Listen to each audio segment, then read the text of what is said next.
It's Economics Matters, the podcast. My guest today is an old friend, Robert Powell. Bob is a longtime award-winning financial journalist. That's one of his many hats. His work, that's his biggest hat, I think. His work appears regularly in Market Watch, USA Today, TheStreet.com, the Wall Street Journal, and AARP. I think everybody's heard of all these places, all these outlets. He's the editor and publisher of TheStreet's Retirement Daily. And he's had all kinds of interesting positions and both in writing and in different entities. He's currently serving as editor-in-chief of Investments and the Investments and Wealth Institute's Retirement Management Journal. So that's like one of his many, many gigs here. And he's the host of the Callaway Climate Insights podcast. He's the founder of Finstream.tv. He's an instructor at Salem State University's online elder planning specialist program. He's founder of Harding Glass Productions, which is co-producing a cool film in Ireland based on a book, right, Bob? That Bob's going to tell us about a bit. So he's got he's a graduate of Boston University's School of Communication, College of Communication.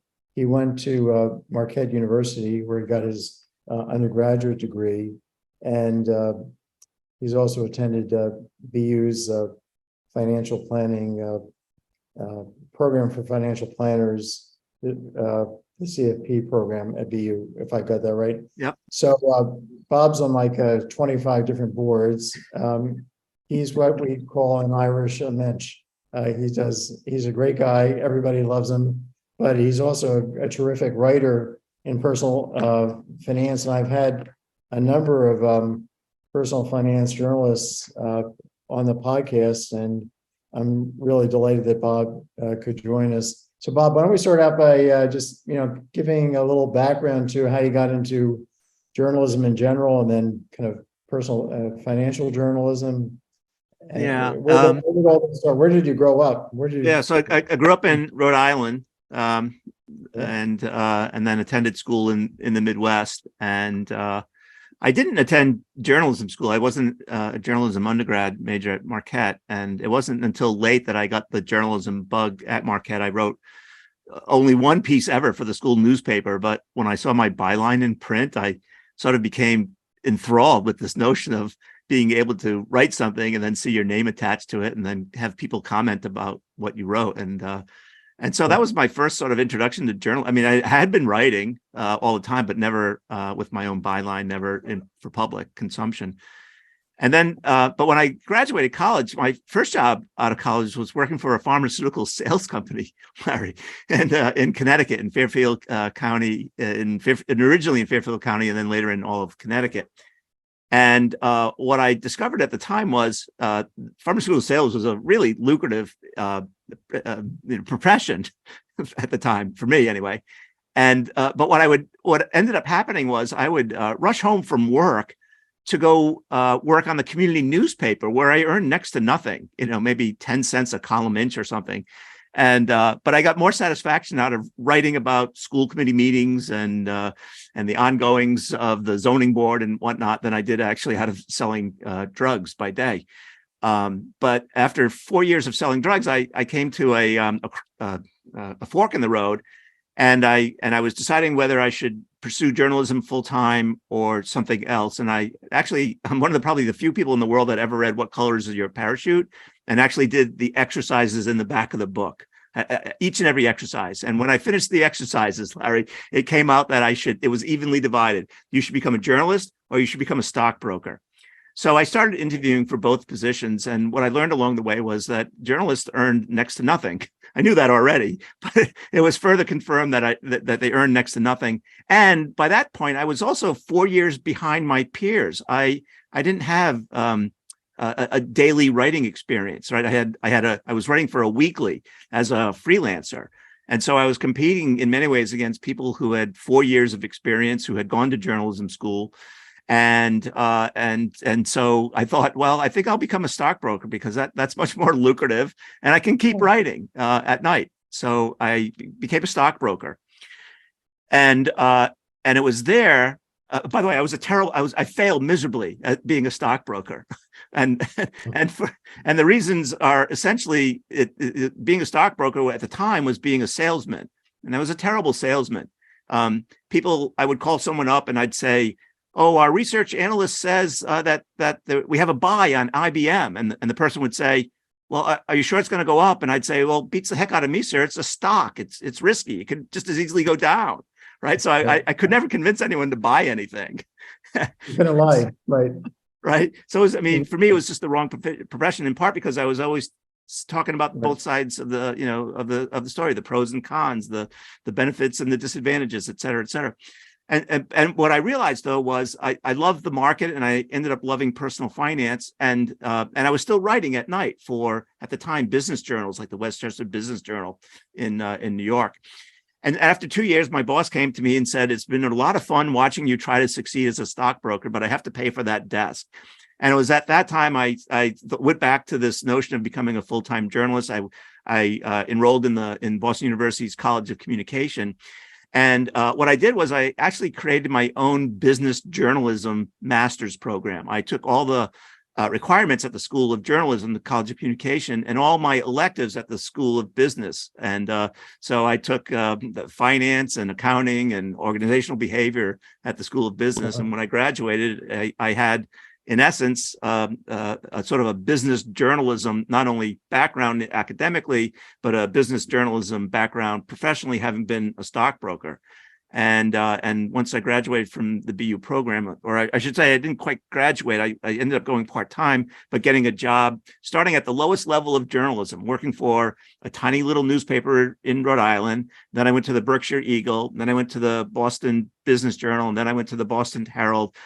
With each passing step, you're working your way up the ladder, you're getting more experience, you're getting better at what you do. And then I left the Herald and joined a company called Dalbar, which was run by Lou Harvey at the time. And I ran their publishing unit up through the year 2000. And then in 2000, I went and founded a company with several of the people that was building out online financial education programs, including we created the online CFP program for Boston University with the help of Bob Glovsky and others. And then in 2003, that company got bought out by a venture capital firm, and it laid off all the founders, fired all the founders. So in 2003, I had to start all over again. I didn't have a plan B. I was doing what I enjoyed.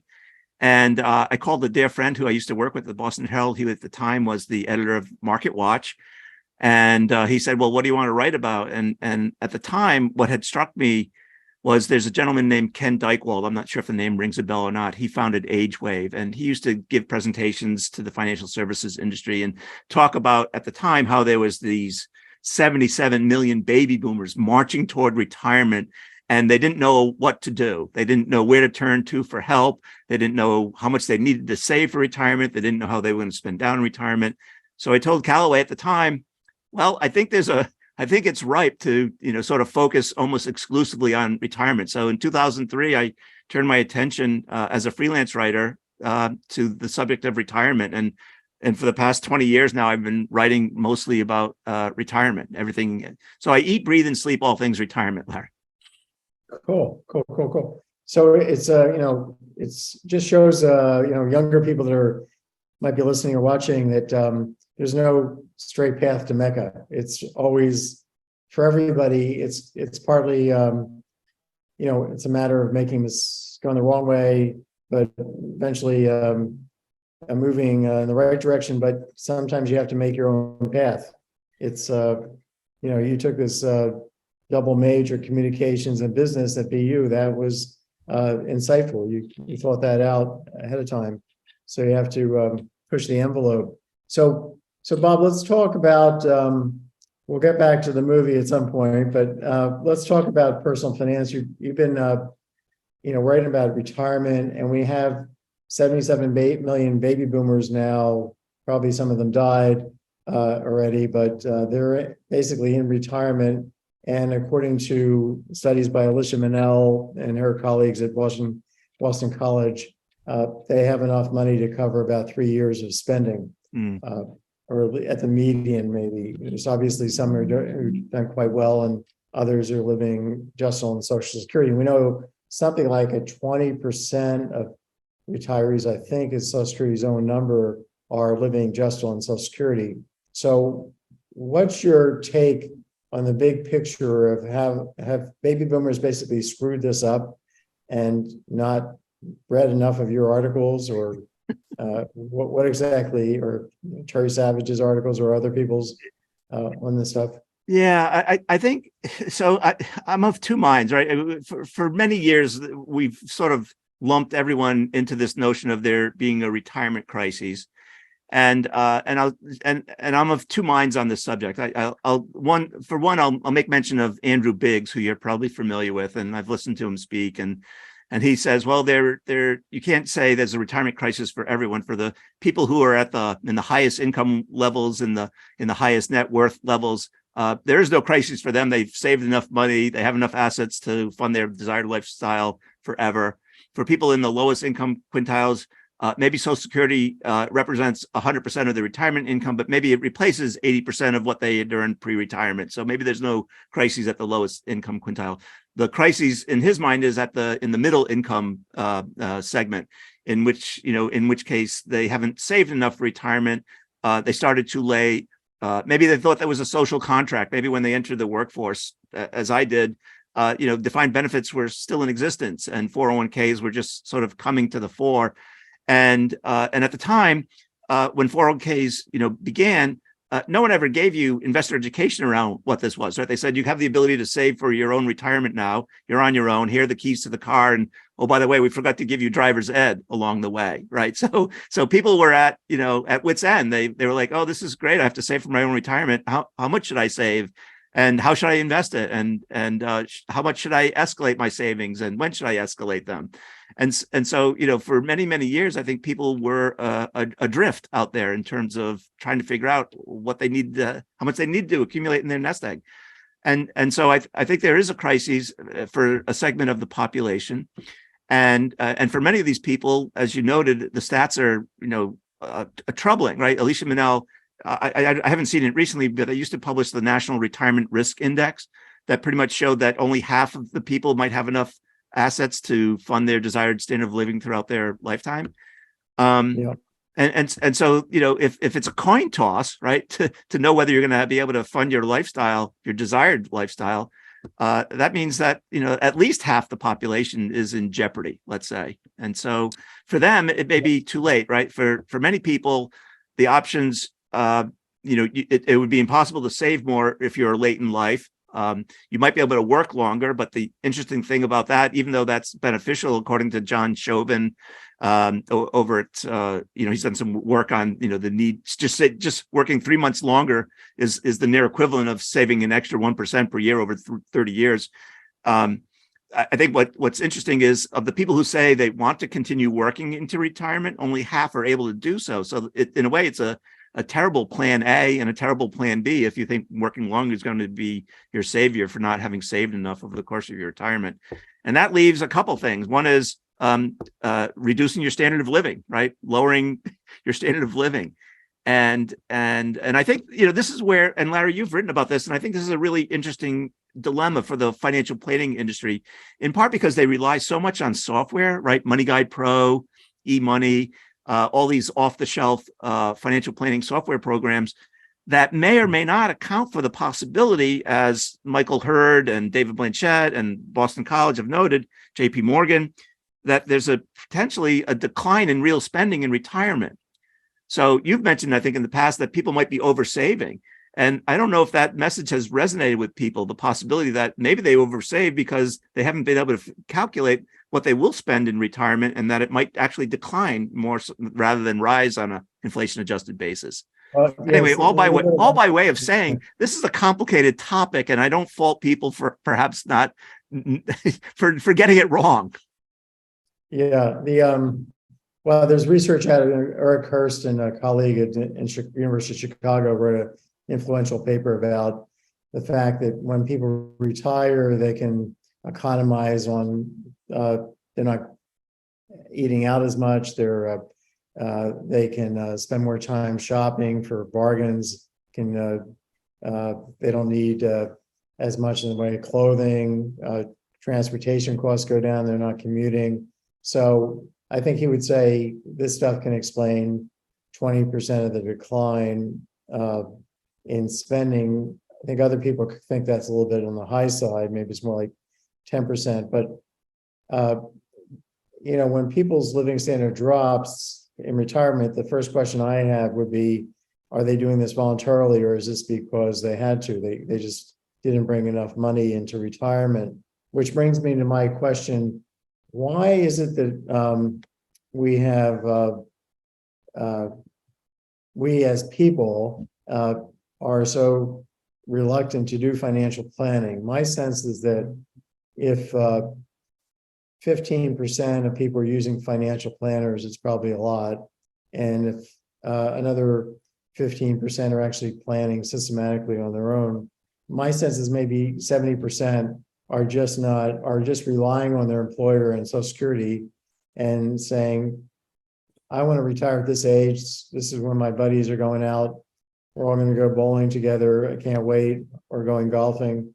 And then they wake up the next day after the retirement party and find out that they screwed up, that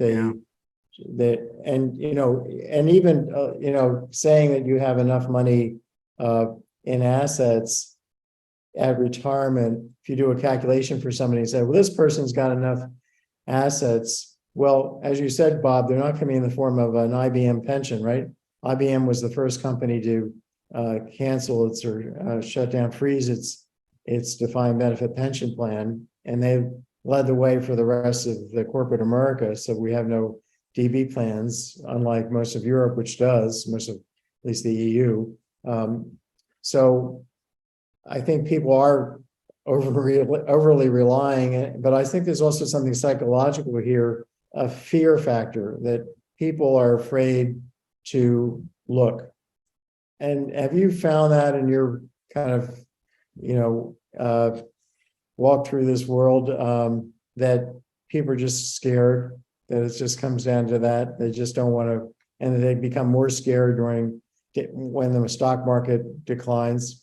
I mean, this idea that I can for sure get this rate of return if I'm investing my assets at risk, and therefore I'm among this, the 15% that did plan and seem to have enough, or maybe it's a bigger percentage, whatever. Those assets, if they're being invested at risk, there's no telling that they can't go to zero or go to half of their current value. So you could look great to Alicia today, but tomorrow you could look awful. So, but talk to us about this issue. I think people are frightened, and I think they're frightened because they lack the knowledge to tackle the problem or lack the desire to go seek out a professional. And they weren't taught this in school, right? We were taught covalent bonds and chemistry, and we weren't necessarily taught about capital market expectations and standard deviation on a portfolio or the efficient frontier. And so I think and it's complicated, right? I mean, people have to think, all right, I need to figure out what my investment time horizon is, what the asset allocation should be, how to rebalance and when to rebalance. I have to, estimate my longevity. How do I do that in terms of how long the portfolio needs to last? I need to understand perhaps lots of different concepts, a 4% withdrawal rate versus an asset liability matching approach versus a bucketing approach. I have to think about all these potential risks that I'll face in retirement. Like one of the things I'd love to focus on, Larry, and is the Society of Actuaries has a chart that looks at the 15 retirement risks that you might face in retirement, and it ranges from the common things like inflation and market volatility and longevity, et cetera, to things like death of a spouse or divorce or having to pay for a child that a grandchild that you didn't expect that you'd have to pay for, right? So there are all these risks that you have to face in retirement, and it's all of a sudden it goes from being maybe a simple problem to a really complicated one that in many ways just causes inertia in many people, right? It's easier for me to plan a trip to Puerto Rico because it's finite than this sort of infinite number of problems I have to solve with retirement. And for the most average people, it's complicated. Having, as developed this economics-based financial planning software, I can tell you that our code runs more than 5 reams of paper. Just the Social Security code is about a ream worth of paper. On the other hand, if you run the software, runs in less than a half a second, and it will give you a plan that will, you could take the risks into account under what if scenarios, but it will give you a plan for living right to your maximum age of life, which we default to be 100. And since I'm talking about this for a moment, doing a little bit of self-advertising here, I'll just, this Maxify tool now has what's called upside investing. Maybe you might have some views about the value of this. So the program is set up to have people invest in inflation index bonds to secure their base living standard. This would be basically for retirees or near retirees, and then to put a certain amount of money in the market, the other money, and not to spend it, just let it accumulate, and then at some point withdraw it systematically, and as you withdraw, you put it into inflation index bonds, and then what you have is a floor to your living standard that starts to have upside, and the upside is uncertain, but there's no downside because your living standard is secured by these inflation index bonds, which right now are yielding like 1.3%. It's a high number it's like the highest value 30-year TIPS, Treasury inflation protected securities in the last 10 years. So that's one way that I think people can deal with this uncertainty, where do upside investing and then do that under different alternative scenarios about health risks, about the grandchild. But anyway, you're here. No, I think that's spot on, Larry. I mean, you were there at the beginning of the retirement management analyst program, which has its beginnings in the world of life cycle theory and whatnot. And so this notion of identifying a floor is as when I think about this theory, I think, right, corporate pension plans have been doing this for a long time, right? They've sort of, they've matched the liability to the assets, and the assets are always there to match to pay the liabilities when they come due. And I feel like if more and more people took that approach by saying, I have this liability due and this asset is matched to that expense that's coming in year 1 or year 2 or year 3, that takes a lot of the worry out of what happens in the marketplace, right?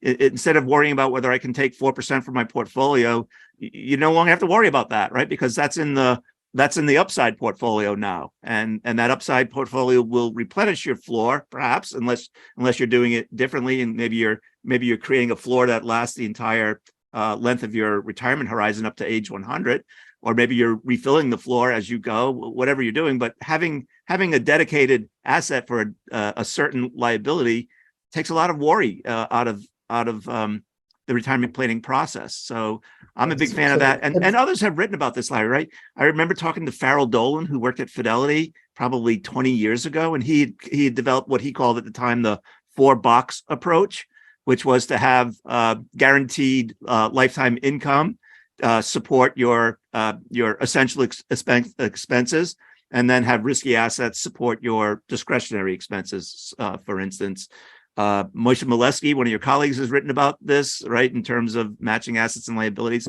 And so I think for me, the concept is a sound one. why more planners don't adopt it is a mystery to me, except for, I think, a couple things, right? One is the compensation, right? By and large, advisors are paid a fee on assets under management. So if all of a sudden you're lopping off assets that go into tips, for instance, or going into annuities, that could result in a decline in compensation for an advisor. So there, to me, there's a conflict there. There may be a conflict because an advisor maybe can't sell an annuity if that's the appropriate vehicle, right? So what we've done is we have, your good friend, my good friend Zvi Bodhi sometimes would refer to this notion of junk science, right? That many planners today are following what could only be best described as junk science, right? We're looking at things like the 4% rule as if it was the gold standard for how to create a retirement plan, but it's not really, it's not really great science. So, right? It's not. I don't think Modigliani and Samuelson and yourself would look at that and say, oh, that's real science there. No, the disconnect between economics, the subfield of finance and economics, which is focused on these issues, and conventional financial planning programs could not be bigger. There's not even 10 minutes spent by any finance professor in the top 50 business schools or econ departments on the conventional approach, and the standard CFP programs don't spend 10 minutes either on the economics approach. So they're completely different worlds. The nice thing about this Maxify upside is that it gives you now the technology to see very quickly what the trade-off is. If I put more in tips and less into my risky casino stock fund, which has got great potential, much better than a regular casino, clearly, because you can earn 9.5% real on average, given the history of the market. If I put 20% of my assets and everything else into tips, how much is my upside? And what I'm finding when I run this is that even 20%, a small share, even 15%, can produce a very high upside. And if you put in more in that casino, you're going to have a lower floor, more upside. If you put less, you get a higher. So you get to see that trade-off. You also get to see, hey, here's how much I can spend every year, assuming that the casino money goes to zero. This is my floor. Here's how much my spending is according to the floor. But the upside is remarkably high for a small fraction allocated to stocks, which I found remarkable. It really changed my thinking about how much people should be, certainly later in life, be putting in the market. I think everybody basically should be able to sleep at night when they're retired. And I can't see another way to do this except that method. I think it makes complete sense. And Larry, I'll just speak to, I think, what the financial planner, part of the problem is in the CFP curriculum, and I think the reason why it doesn't include economics is that it's based on a job task analysis. So if an advisor isn't doing something when they do this poll, this analysis of what tasks that the advisor is doing, if they're not doing economics, it's not going to get included in the curriculum, right? So it's sort of like, well, of course you need to include economics into the curriculum, but you can't because it's based on this analysis, right? And so it's a catch-22, right? I think and just largely because the CFP is accredited. And so if you had designations that, for instance, the CFA is not accredited, right? And so they can create curriculum based on what they think people ought to be doing as opposed to what they are doing. And so that's a problem. It'll never be solved, unfortunately. Who's doing the accreditation of the... There are two main organizations around the world that accredit certifications, and I forget one of them. I think was ANSI. It's renamed at the moment, but I think it used to be ANSI was one of the major ones. So they're caught, right? They want this accreditation, which then forces them to do a job task analysis. They do it every 5 years, and then that's why the curriculum does get updated, because sometimes people start to include different things in their practice. Like they're now including behavioral finance or client psychology in the curriculum. because advisors Yeah. are increasingly talking about behavioral finance with their clients. Well, I'll reveal on tape here something I indicated to you privately, that my company, together with Bob Powells, who's a professor in the business school at SMU, we're putting together a well, I won't call it a designation, which is called a Chartered Economics-Based Financial Planner, CEFP. So it's not CFP, it's CEFP. And probably next September, we'll start this program, and people will get a designation that they have passed this course. And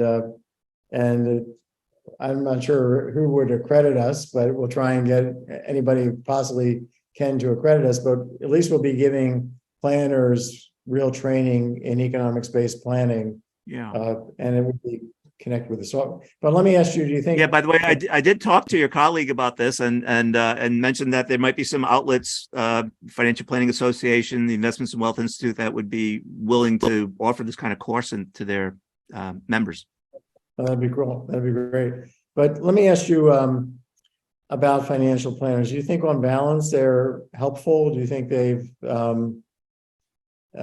would you recommend people? Yeah, I think more often than not, they would be helpful. So the Employee Benefit Research Institute does a study every year, the Retirement Confidence Survey, and generally only 25% of the people who respond to the survey are very confident that they'll be able to enjoy the retirement that they desire. The number goes up when you cross-tab against those who have a financial advisor. So I think in the main, if nothing else, your confidence level is going up. Whether in fact, you have reason to be confident, I may not know, but at least, I think there's hope that at least someone is on the right track. Someone is looking over your shoulder. Someone is telling you when to buy, when to buy and sell, or when not to sell, perhaps when the markets are falling. And so I think in the main, there is benefit. I think what's interesting is when you talk about sort of introducing the economic approach to advising, I think where there's a bit of a mismatch. So I'll give you one example. There been, and you're well familiar with this, obviously, the life cycle hypotheses would say that maybe young people should dis-save when they're young, and then when they're in their middle ages, maybe increase their savings amount so that they can have maintain smooth consumption over the course of their lifetime. And that concept, I think, is anathema to most financial planners, right? Most financial planners will say, we're not trying to maximize your utility, right? We're trying to maximize your savings, whether or not it makes you happy or not, or whether you have the desired lifestyle you want, or whether it's smooth or not. And I think that's what's, that concept, I think, is entirely foreign to financial planners. And when I've written about this subject, I wrote recently a piece on MarketWatch that, quoted John Scott, who wrote the paper that said, young people shouldn't save for retirement. And to a person, all the comments, were negative. They were like, who in their right mind would tell a young person not to save for retirement? I wouldn't be one of those either. I mean, I would, I'm not sure who John Scott is, but first of all, I mean, our software doesn't let anybody borrow against the future. It has cash flow constraint restrictions, so it won't let you have a plan that lowers your net worth. It only increases it. But I think economics certainly says that young people should put more of their assets into stock, because when they're younger, they have a lot of bonds in the form of labor income that are not necessarily closely correlated with the stock market. So unless you're working for Wall Street, where your salary is directly tied to the stock market, then you should be. And I've seen studies that suggest that people should even borrow to invest in the stock market. So not necessarily borrow to consume, but borrow, basically go short on bonds and go long on stocks. I wouldn't suggest that either, because I think it's too risky. It's I think one has to worry about the 5% of people that get nailed by that strategy. That's I think in general, financial planning has to kind of start with the fiduciary responsibility of keeping somebody safe, doing no harm, Yeah. and take the most conservative assumptions, like you're going to live to your maximum age of life, and not pretend that you're going to die on time. Yeah. Because a lot of software, I think a lot of the conventional software is making actuarial assumptions focused on life expectancy, which is problematic for economists because nobody's going to die on time. I mean, so you can't play the averages on that, versus just like you can't play the averages when it comes to buying homeowners insurance. Right. Oh, on average, my house won't burn down, or on average, the loss when it burns will be small. So I don't really need this life insurance, this homeowners insurance. What you're speaking to, I think, from my perspective, is a notion that I've long held, which is if you had to build this profession, financial planning profession, from scratch, it would look nothing like it looks today, right? I mean, I feel like it's in many ways you've got a Series 7 broker over here, you've got maybe a duly registered advisor here, and then you've got an RIA over here who does have to comply with the fiduciary rules under SEC. The Series 7 broker only has to comply with FINRA and act in someone's best interest. And in the main, none of these people, maybe with the exception of the duly registered, have access to all the products and services that one could deliver. And I often say, you would never go to a doctor who could only prescribe half of the available medicines to cure you, right? It just wouldn't make sense. But that's what's happened today with our financial service industry, right? If I go to this person, they only have access to, a certain number of products, or they may be told to sell these products, right? So that's certainly not in anyone's best interest. And I won't name the bank, but there's a bank, for instance, that will be more than happy to talk to you, a brokerage firm that will be more than happy to talk to you about a mortgage, but won't be able to talk to you about a reverse mortgage if that's what's needed, right? So, like, in what world would you go to a doctor who would say, I can talk to you about, the medicine for your high cholesterol, but I can't talk to you about, eye drops or whatever, right? I mean, you just wouldn't do it. So if our profession looked more like the medical profession, or maybe the accounting profession or the legal profession, I think that would be, the ideal in terms of, making sure that we serve the client, at the end client, appropriately, as opposed to having all these artificial sort of walls that allow someone to do something and someone else to do something else and someone else to do something entirely else, and to be regulated by different entities, right? State insurance entities regulate insurance agents, and FINRA regulates brokers, and the SEC regulates RIAs, and the states regulate small RIAs, right? It's insane. Yeah, I fully agree. I mean, in our case of software, there are many companies, investment companies, that will tell their agents, you cannot use that software. You have to only use this software. You can't show a comparison. You can. So now maybe that's to deal with compliance, that because they want to make sure everybody's kind of on the same page and nobody's off the reservation suggesting things that are too risky for people. So I can understand some of the reasons for this, but if they're using the wrong software to begin with, and they're saying nobody can use any other software, then it becomes a question. Do you see anything that can turn things around to get people to? I mean, we have other cultures where they're much more intense about saving, where they're much more future focused, and it's I think the Italians are supposed to be better savers, and I don't know. I mean, like, I once wrote this column years ago. It was an interesting article in the New York Times that talked about, at the time, it was a story about cueing the hand washing habit. And there was a problem in Africa at one point where they weren't washing their hands, and it was leading to widespread, health illnesses. And they quoted a woman from Procter and Gamble who was famous for creating the Febreze habit. And I ended up interviewing her about whether we could nudge somehow or cue the savings habit. And she said, one problem we have with that is we're dealing with a lot of people who are cueing the spending habit, right? Right. We're dealing with a consumerism, right? We're dealing with credit card companies that are telling you to go on trips, and you're getting bombarded with advertisements to tell you to buy a car. And so what we need is more cueing of the savings habit, and to make that the thing that people are most proud of, right? How much is in their savings account as opposed to what car they drive. And so I think some of this will have to do with, will companies maybe alter their messaging? Perhaps maybe this is in the extreme, but I wanted to do an experiment once with 401k plan participants and see if I could cue the savings habit by showing them the ill effects of not having saved enough for retirement, right? Images of people, I don't know, eating cat food and living in trash cans and Hoovervilles or whatever it might be.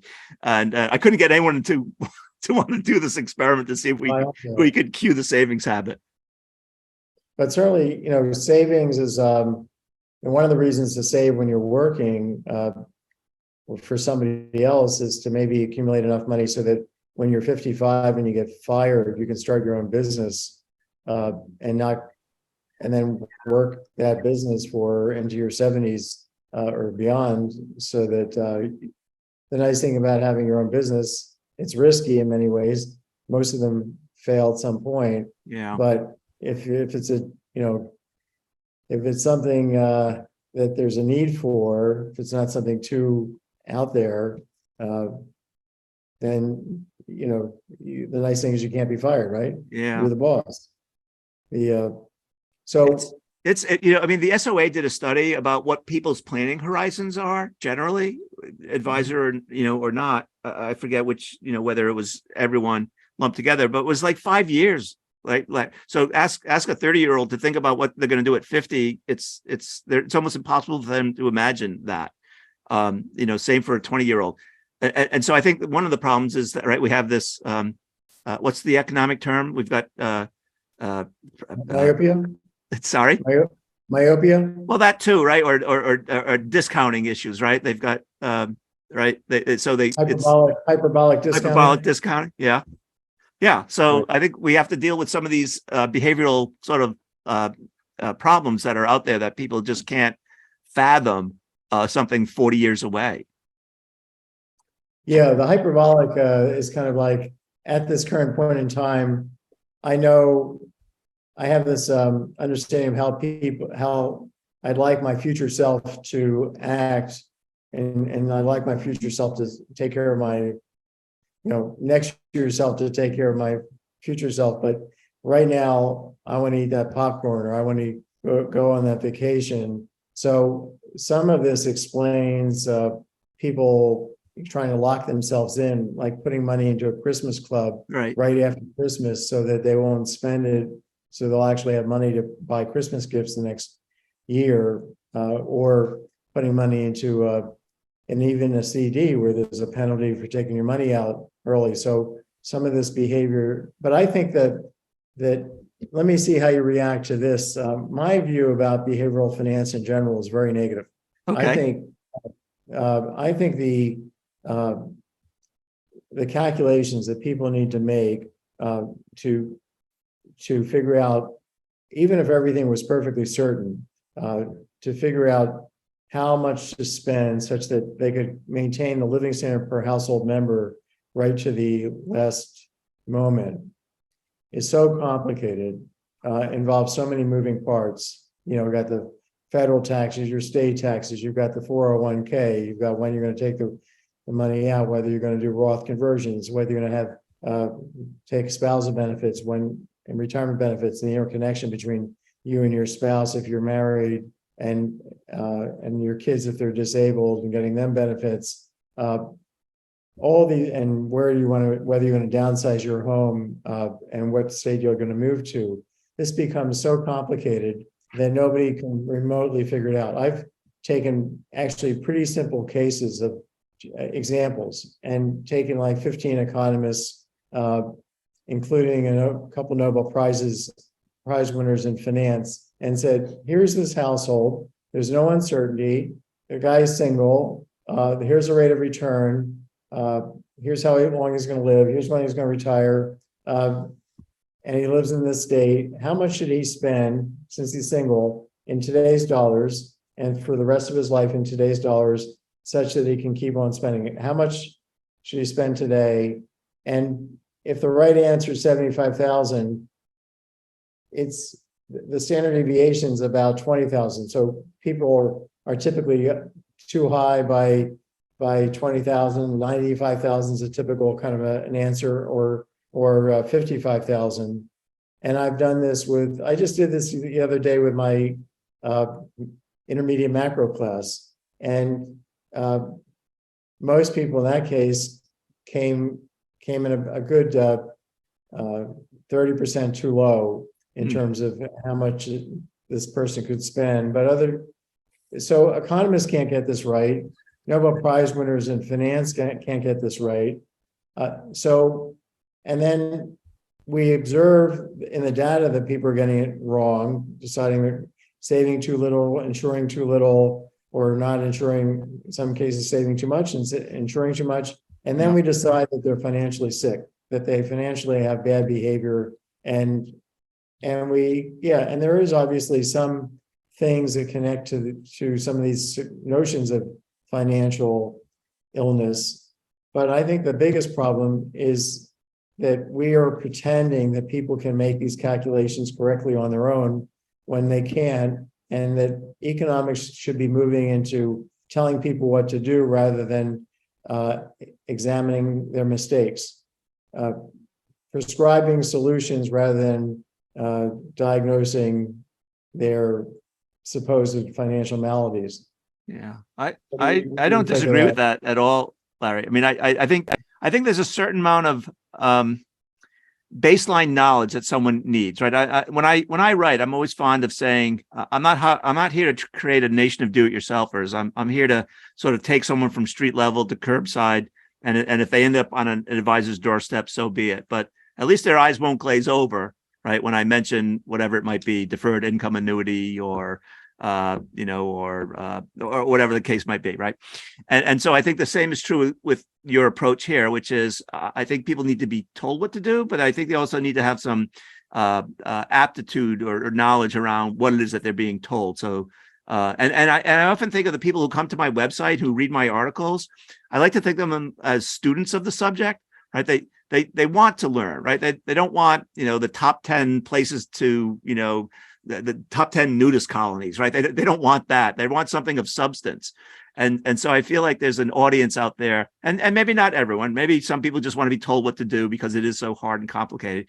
But I feel like at least the people who are reading my articles are people who just want to have a sense of what it is. And I'm not prone to, just FYI, I'm not prone to be telling people what to do or what not to do. I'm trying to be a financial educator. And for instance, I remember once I wrote about deferred income annuities and the pros and cons and who should use them and when they'd be appropriate, et cetera, et cetera.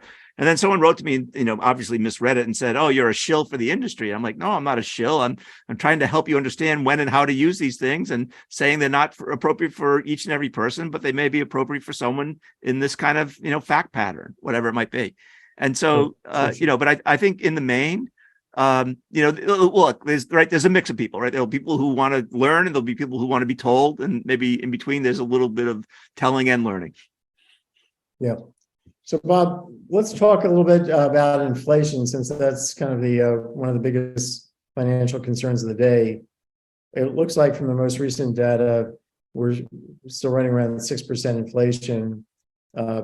Maybe the financial markets might be predicting more like 5% through the course of this year. Do you have any favorite magic tricks to help people protect themselves against inflation? Well, I guess, what's the time horizon? Are we talking about buying eggs tomorrow versus not buying them? Or are we talking about 30 years from now and the ability to have your long term? Yeah. The long term, really. Yeah. Yeah. I mean, what's interesting is, like most financial planning softwares, and I'd be curious to see what yours does on this topic, is, right, we have to adjust for some sort of inflation rate. And more often than not, I see people defaulting to 3%. and then obviously this past few years were extraordinary in terms of it being as I can't recall how many stories I read or wrote about a zero interest rate policy world and everyone thinking it would last forever. Right. I think we have to go in terms of the long term. We probably have to go back to looking at long-term inflation rates and using those rates in our calculations. Maybe it goes up to 4%, right? Or maybe you do. Maybe I'm fond, Larry, ultimately of sort of whether I'm using software or not, of using a best case, worst case, probable case scenario planning. And let's say worst case we run at 6% for the next 30 years, and what would that look like to your plan and your portfolio? What would it look like at the average long-term rate of 3%? What would it look like at 4%? And then you mentioned a second ago, financial planning to me is all about the trade-offs, right? Do I want to put more of my money in the floor and less in risky assets, or more in risky assets and et cetera? So I think there's going to have to be, and again, right, no one has a crystal ball on inflation. The best we can do is make an informed, sort of guess around it. So, and the other interesting thing, Larry, is, and I'm not sure the degree to which you use Monte Carlo in your software. But what's interesting about Monte Carlo, there was a study done by Derek Tharp, and this will pertain to interest rates, but there was a study done by Derek Tharp. He's up in Maine. And he said it would be reasonable to use a 50% probability of success ratio in your Monte Carlo, simulations. And I thought, well, that's crazy, right? Why not just flip a coin, right? I mean, most people want 70 or 80% probability of success. And he explained it by saying this was, if, each and every year you're going to reevaluate the plan, you're going to make adjustments. You may, right, reduce your spending. You may, do something, rebalance. You may have experienced a higher rate of return. Right. You might now be subject to RMD, whatever it might be. You're going to be readjusting year by year. So the 50% seems to make more sense if you say it's not a set and forget number. And I think that's the case with inflation. I'm not going to set it at 3% forever. Right. I'm going to set it today as my, baseline for the next 30 years. But, next year when I sit down with my client or sit down with the software, I'm going to, make an adjustment on that based on sort of, current markets. Right. One man's thought. Well, so in our software, we're doing Monte Carlo in two ways. One is this: you set this floor, and then you have this money in the casino in the stock market, which is what I call the casino. And then we're going, and then let's say you decide that between 65 and 80, you're going to take out a fraction, like a 15th.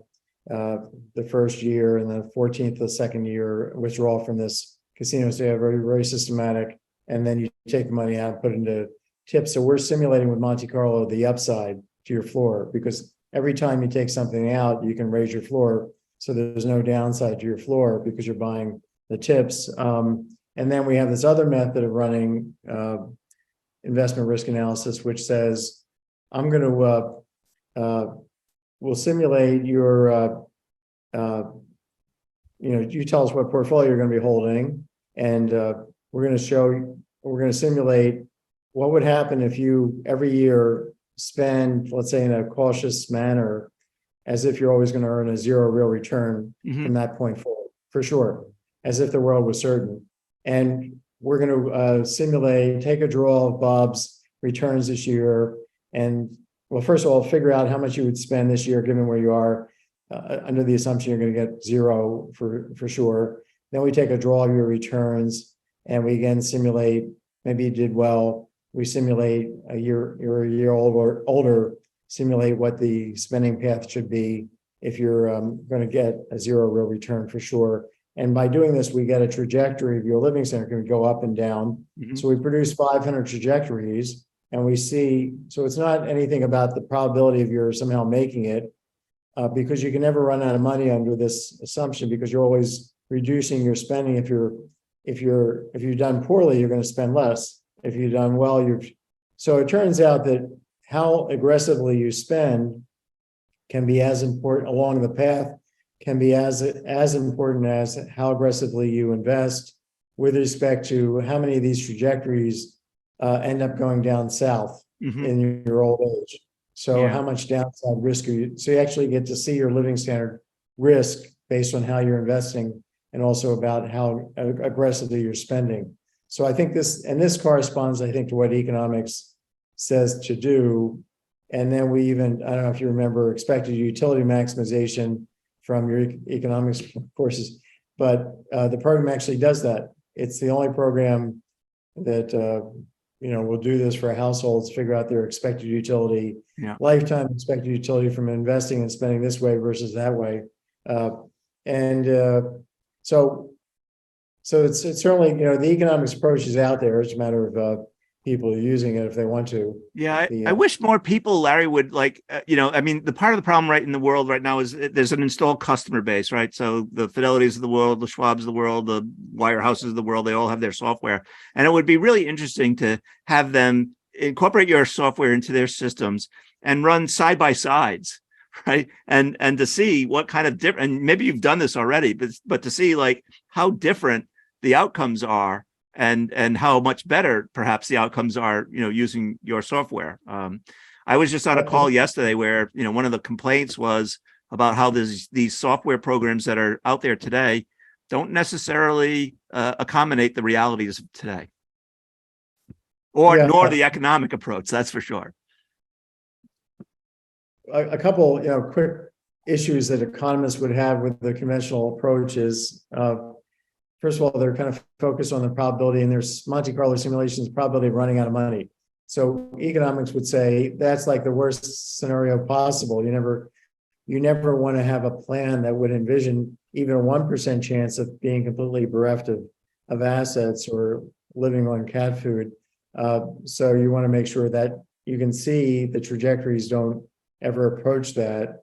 The other thing is, another problem with the conventional approach is that when you walk into the financial planner or use their software, the first question is, how much do you want to spend in retirement? Now, my answer to that question is $1 billion a day. And then if I answered that to the financial planner, they would say, well, let's use this rule of thumb that says you should be you should be spending 80% of your pre-retirement income in retirement.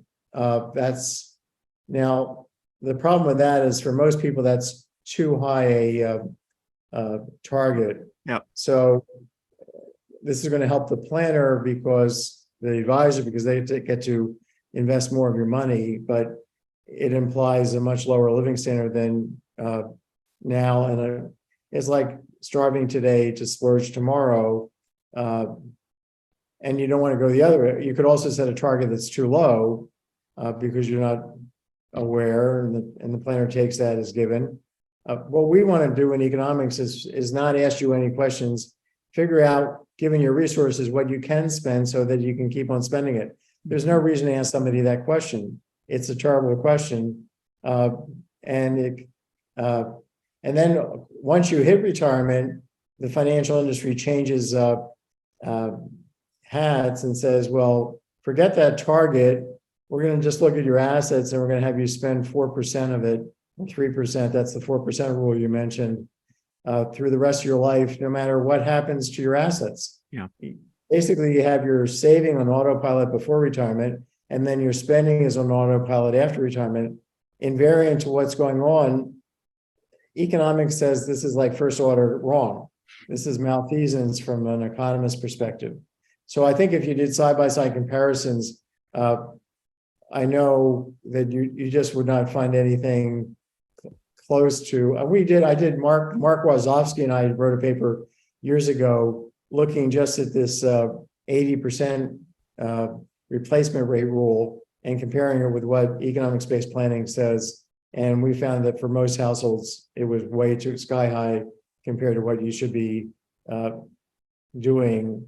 And then the other key thing is that once you have set this target too high, the planner who doesn't want to give you any bad news like spend less, I said it would induce you to spend less, but that's only if you're told that you should spend less. If you're told that I'm going to invest you in a way that's going to make the probability of your hitting that target very high, now you're going to be put into higher, more risky assets.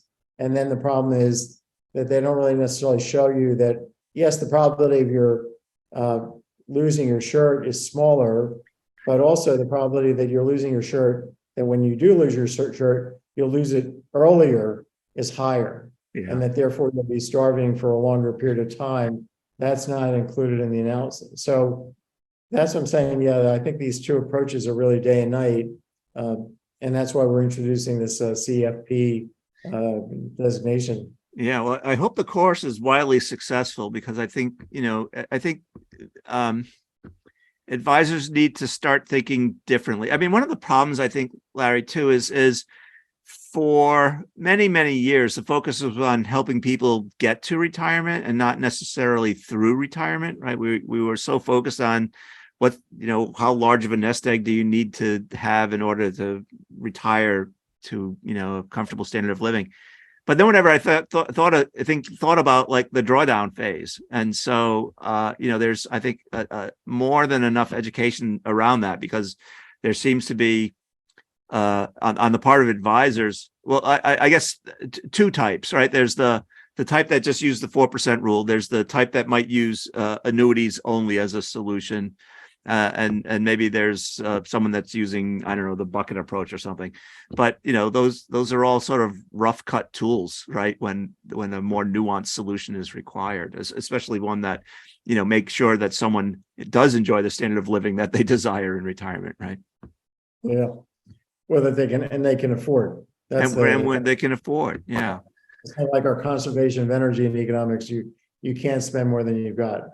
That's our base starting point. So let's figure out if you had actually invested this thing conservatively in a fiduciarily appropriate manner, let's say, at least in terms of advice, what can you be spending such that you'll never run out, and then take risk from there. If you want, but risk that you understand.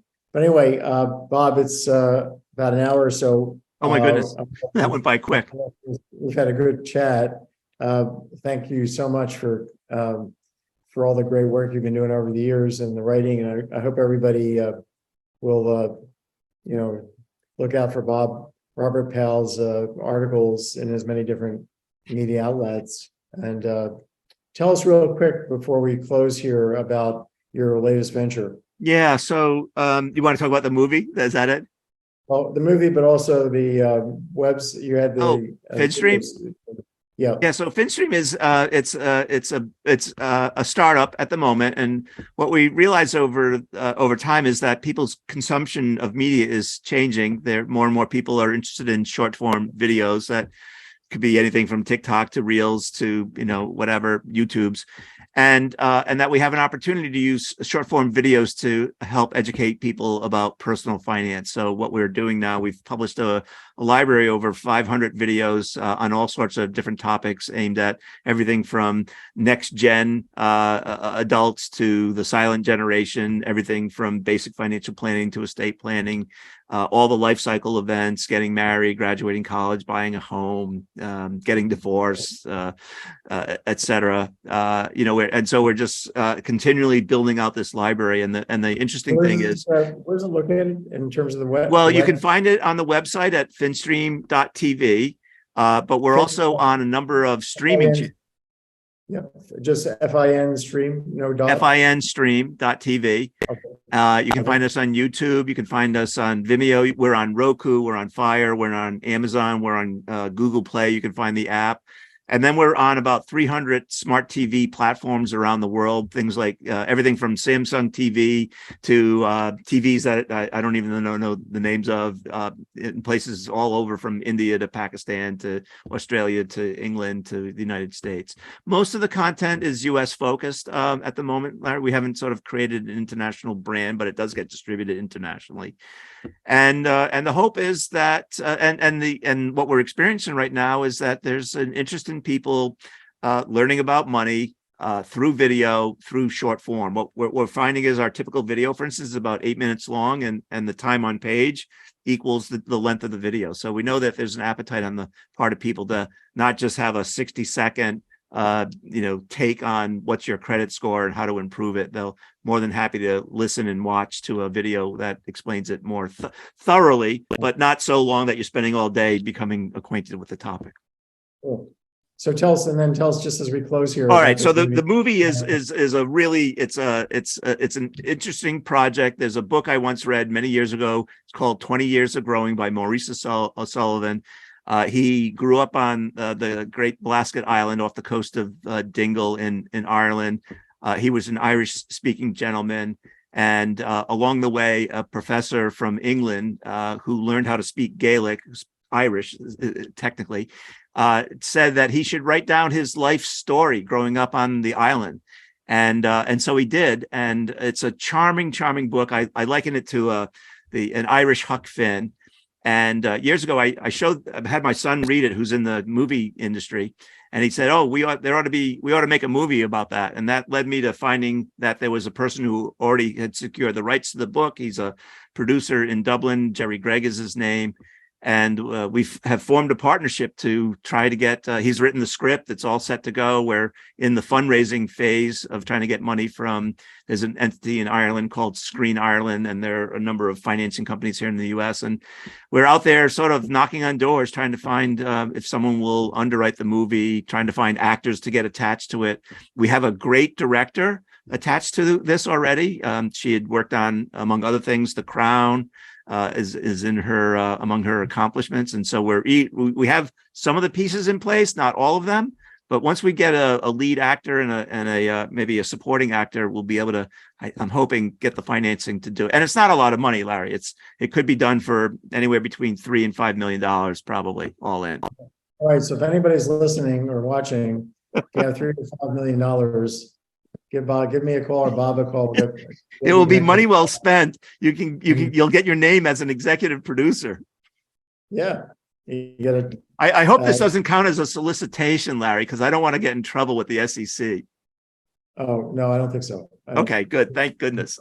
The last thing I want to do is get in trouble with the SEC. I asked you just for the record. That's fair. Anyway, so, we're hoping it becomes a reality. Yeah, that sounds fun. Okay, so it just shows you, here's a guy who started out selling drugs. He's a drug dealer to failing in brokerage to becoming a successful writer for so many prestigious media outlets to now co-producing a film. We're trying to get a film going, but also has an interesting video streaming business underway, and he's just starting out at the tender age of 50, I presume. And this just shows everybody that, just keep at it. That's life begins at 90 from my perspective. Everybody, my rule of thumb for retirement is plan to retire a year after you die. I think that's my plan too, Larry, because retirement's not anywhere in sight for me at the moment. Good, great. All right. So thanks again, Bob, for having us. Thank you, Larry.